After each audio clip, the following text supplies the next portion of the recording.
Agency ہے جن کے پاس میں انتھوزیازم ہے، ایسے جو کوالٹیز ہیں وہ اساتذہ کے زیر نگرانی آپ جب تعلیم حاصل کرتے ہو تو آپ کے علم میں پختگی آئے گی اور مزہ آتے رہے گا آپ کو. ان کا تجربہ آپ کو بہت مدد کرے گا. تو جو جس لائن میں بھی آپ جانا چاہتے ہیں، کامیاب ہونا چاہتے ہو، منزل کو چھونا چاہتے ہو، تو یاد رکھیں ارادہ ہونا مصمم، یہ سب سے پہلی سیڑھی ہے. دوسرا ادارہ تلاش کرنا اپنا. انگریزی میں ایک کہاوت ہے کہ this world has shrink into a global village. یہ دنیا ایک ولیج کی طرح سمٹ گئی ہے. اتنا آسان ہوا ہے کمیونیکیٹ کرنا یا ایک دوسرے کے سے ملاقات کرنا یا دیش کے اس کونے سے اس کونے تک یا پھر کنٹریز کے سیر کرنا بے حد آسان ہو گیا، جو 200 سال پہلے آسان نہیں تھا کمیونیکیٹ کرنا. لیکن آپ یہاں بیٹھ کر امریکہ میں کیا ہو رہا ہے آپ ٹیلی ویژن پر دیکھ سکتے ہیں، سوشل میڈیا پر دیکھ سکتے ہیں، اور خود آپ 2-3 گھنٹے 4 گھنٹے 6 گھنٹے میں وہاں پہنچ بھی جا سکتے ہیں. اتنا آسان ہوا ہے. تو یہ ادارے تلاش کرنا گویا بہت آسان ہو گیا. اسی لیے حدیث علماء سے میں نے سنا کہ دین سیکھنے کے لیے اگر آپ کو چین تک بھی جانا پڑے تو چین جائیں آپ. اس کے حوالے سے میں کہہ رہا ہوں کہ اچھے ادارے تلاش کرنے میں آپ کو دیش بھی اگر چھوڑنا پڑے تو آپ کو چھوڑنا پڑے گا، جانا پڑے گا آپ کو. آپ ہی کے گاؤں میں بیٹھ کر ساری چیزیں نہیں ملنے والی ہے آپ کو. قربانی دینا بے حد ضروری ہے. آدم علیہ السلام سے لے کر آپ صلی اللہ علیہ وسلم کم و بیش 1,24,000 پروفٹس آئے ہیں اس روئے زمین پر، جن کے کہانیاں، جن کے قصے، جن کے سٹوریز آپ سنیں گے تو سب کی زندگی میں آپ کو یہ قربانیاں پائی جائیں گی. سب نے بہت قربانیاں دی ہیں. تو کامیابی کی سیڑھی قربانی ہے. جو بھی بندہ کامیاب ہونا چاہتا ہے وہ بنا قربانی دیے کامیاب نہیں ہو سکتا ہے. اس لیے قربانی دینا، اپنے خواہشات کو چھوڑنا، اپنے گھر کو چھوڑنا، محلے کو چھوڑنا، گاؤں کو چھوڑنا، اور تعلیم کے لیے دور دراز بھی جانا پڑے آپ کو جانا ہے، اور تعلیم اور سکلز آپ نے ڈیولپ کرنا ہے انشاءاللہ. اور یہ 2 چیزوں کے علاوہ اور مزید بھی چیزیں ہیں. وہ کیا ہے کہ آپ نے والدین کی دعائیں لینی ہیں. آپ روزانہ ایک قرآن پڑھ لیں اور کتنے نفل کی نمازیں پڑھ لیں، لیکن آپ کے بول والدین کے ساتھ صحیح نہیں ہیں، والدین آپ سے ناراض ہیں، تو پھر اللہ بھی صاف صاف کہتا ہے کہ میں بھی آپ سے ناراض ہوں. اور 850 کروڑ جس میں کئی پریزیڈنٹس، کئی پرائم منسٹرز، کئی بزنس انٹرپرینرز، یہ سب جڑ جائے آپ کی مدد کے لیے، اور اللہ ناراض ہے، آپ کو لے آ کر پیڈسٹل اونچے تخت پر بھی بٹھا دیں، آپ کی کچھ پل کی کامیابی اس دنیا میں رہے گی، لیکن اللہ کے نظر میں آپ کچھ نہیں ہو جب اللہ ناراض ہے. تو یہاں میں پورے ہندوستان میں گھوم گھوم کر ورکشاپس کرتا ہوں. 10 میں 7 پیرنٹس کو پریشان پاتا ہوں. 10 میں 7 دہاڑے مارتے ہوئے روتے ہیں پیرنٹس قصے سنا کر. ایسے قصے کہ میری بچی برقعے میں کالج جاتی ہے، گلوز پہنتی ہے، آئی بالز کے علاوہ کچھ نظر نہیں آتا ہے، لیکن وہی لڑکی کے بارے میں جب دوسرے محلے کے لوگ آ کر شکایت کرتے ہیں تو دل پر کیا صدمہ گزرتا ہے میں بیان نہیں کر سکتا. شروع میں تو میں لوگوں سے لڑتا تھا کہ نہیں میری بچی ایسا نہیں کر سکتی، محلے والوں سے لڑ لیا میں نے. لیکن اس کے بعد جب وہ لا کر ویڈیوز دکھائے کہ پارک میں فلانے بچے کے ساتھ میں، ہوٹل میں فلانے بچے کے ساتھ میں، بائک پر فلانے بچے کے ساتھ میں 3-3 5-5 بوائے فرینڈز رکھ رہی ہے آپ کی بچی، اور میری آنکھوں سے میں نے دیکھا، سر دہاڑے مارتے ہوئے رویا میں. اور اسلام اجازت دیتا میں اسی پل خودکشی کر لیتا. کبھی میں نے نہیں سوچا.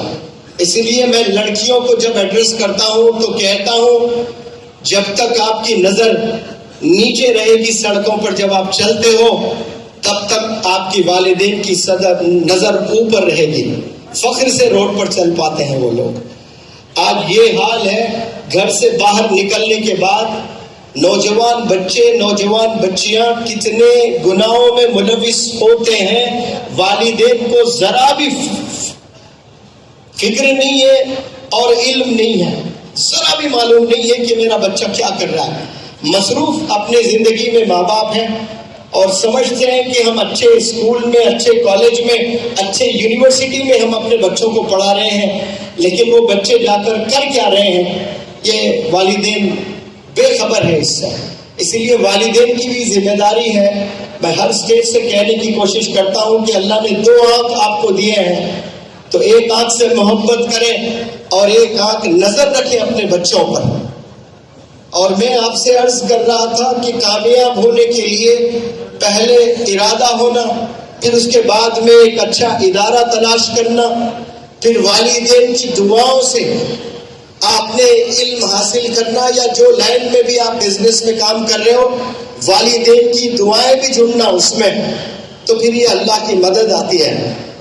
اور یہ تینوں کے ساتھ اور ایک سب سے امپورٹنٹ چیز ہے، بڑے غور سے سننا آپ لوگ، اگر کوئی والد حافظ قرآن ہے، عالم دین ہے، مفتی ہے، شیخ الحدیث ہے، فضیلت الشیخ ہے، لیکن اس کا بچہ کالج میں جا کر 3 ایسے بچوں سے دوستی کرتا ہے، عموماً ایک کلاس روم میں 40 بچے ہوتے ہیں، 40 بچوں میں ایک لڑکا ہو یا لڑکی ہو، وہ سارے 40 بچوں سے دوستی نہیں ہوتی ہے، جانتے ضرور ہے ایک دوسرے کو، لیکن جو یاری لگاتے ہیں نا وہ 3 بچوں سے یاری ہوتی ہے۔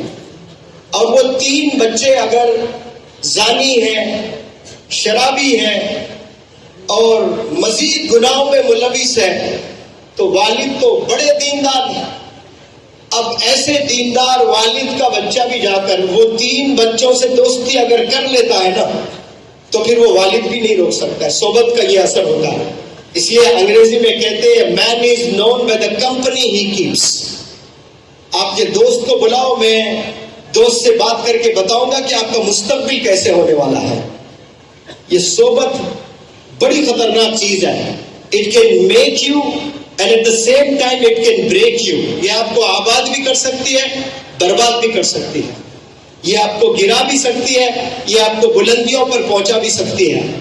یہ دوستی جو بچے کرتے ہیں، بالخصوص 10th کے بعد کالج میں ایڈمیشن لیتے ہیں، 11ویں جماعت میں، 12ویں جماعت میں، یا 12ویں جماعت کے بعد گریجویشن کرنے کے لیے جو جاتے ہیں، تو نیا کالج ہوتا ہے، نیا سما ہوتا ہے، نیا جوش ہوتا ہے، اور وہ نیا جذبے کے ساتھ نئے کالج میں ایک نئے سما میں قدم رکھتے نوجوان بچے، جوش آسمانوں میں ہوتا ہے۔ تو وہ جوش میں جا کر 40 بچوں میں تلاش کریں کہ میرا وقت کس کے ساتھ اچھا گزرے گا۔ آپ عیدین پر کپڑے خریدتے ہو تو 10 دکانوں میں جا کر اس کو چھوتے ہو، اس کو پکڑتے ہو، اس کو محسوس کرتے ہو، اس کو پہنتے ہو، ایک فوٹو کھینچتے ہو، اپنے دوست کو بھیجتے ہو، مشورہ لیتے ہو کہ یہ شرٹ کیسا لگ رہا ہے، مجھے لینا چاہیے کہ نہیں لینا چاہیے۔ اور وہ شرٹ کی کوئی حقیقت نہیں ہے، اس سے جنت دوزخ کا کوئی تعلق ہی نہیں ہے، بس ایک شرٹ آپ پہنتے ہو بمشکل 1 سال یا 2 سال، لیکن 10 لوگوں سے آپ مشورہ کر رہے ہو، 10 دکان میں جا کر بھی آپ کبھی واپس لوٹتے ہو کہ مجھے ایک شرٹ بھی پسند نہیں آ رہا ہے، میں گوہاٹی جاؤں گا تو تب لوں گا، میں کولکتہ جاؤں گا تو تب لوں گا، 4 مہینے کے بعد ممبئی جانا ہو رہا ہے، وہاں جا کر میں شاپنگ کروں گا۔ شرٹ کے لیے آپ ممبئی جانے کے لیے تیار ہیں، کولکتہ جانے کے لیے تیار ہیں، صبر کر رہے ہو کہ وہاں جا کر میں لوں گا، لیکن جب ایک دوست کو سلیکٹ کرتے ہو آپ، تو ان میں آپ نے کوالٹیز دیکھنا ہے کہ اس سے میری دوستی ہو رہی ہے، اس سے میں نے یاری لگانا شروع کر دی ہے، کیا یہ گاڈ فیئرنگ ہے، کیا یہ اللہ سے ڈرتا ہے، اور جا کر کبھی مؤذن سے بھی پوچھنا، اس محلے سے، جس محلے سے آپ کا دوست تعلق رکھتا ہے، اس مؤذن سے جا کر پوچھنا کہ مؤذن صاحب یہ بندے سے میں دوستی کرنا چاہتا ہوں، کیا یہ آپ کی مسجد میں 5 وقت نماز پڑھتا ہے؟ اور مؤذن صاحب کہتے ہیں کہ نہیں بھائی یہ جمعہ ہے، صرف جمعے کو آتا ہے، تو پھر آپ نے ڈیسائیڈ کرنا کہ اب مجھے اس سے دوستی نہیں کرنی ہے۔ تو آپ نے کوالٹیز دیکھنا اپنے فرینڈز میں، کہ یہ گاڈ فیئرنگ ہے نہیں, اللہ سے ڈر رہا ہے کہ نہیں, 5 وقت نماز پڑھ رہا ہے کہ نہیں, اپنے والدین کے ساتھ اس کا برتاؤ کیسا ہے, اپنے نیبرز کے ساتھ اس کا برتاؤ کیسا ہے. یہ ساری چیزیں بہت ضروری ہے, اسی سے آپ کی زندگی سنورتی ہے. آپ 15 سال ہے, آپ 11-12 میں ایک نئے کالج میں ایڈمیشن لیتے ہو تو 2 سال میں یا تو آپ کی زندگی بنے گی یا بگڑے گی. ایک قصہ میں ہمیشہ سناتا ہوں, میرا ہی اسٹوڈنٹ ہے, 10ویں جماعت میں 98% لے آیا ہے, 11ویں جماعت میں 97 اور 12ویں جماعت میں 96% لے آیا ہے. اور اس کے والد اس کو کہاں پڑھاتے ہیں, نیٹ راجستھان کوٹا, جو ہندوستان کا سب سے بڑا ادارہ ہے جہاں نیٹ کی ٹریننگ دی جاتی ہے, وہاں لے آ کر اس کو ٹریننگ دلاتے. یعنی وہ آلموسٹ طے شدہ ہے, طے شدہ لڑکا ہے کہ ڈاکٹر بننا ہی بننا ہے اس کو. اور اس کے والد نے کہا کہ KG سے لے کر 12ویں جماعت تک یہ میرا لڑکا کبھی 2nd پوزیشن میں نہیں آیا سر, یہ ہمیشہ فرسٹ رہا. لیکن جیسے میں نے ہاسٹل میں بھیجا راجستھان کوٹے میں اور ہندوستان کا سب سے بڑے ادارے میں نے کیا کہا تھا, ایک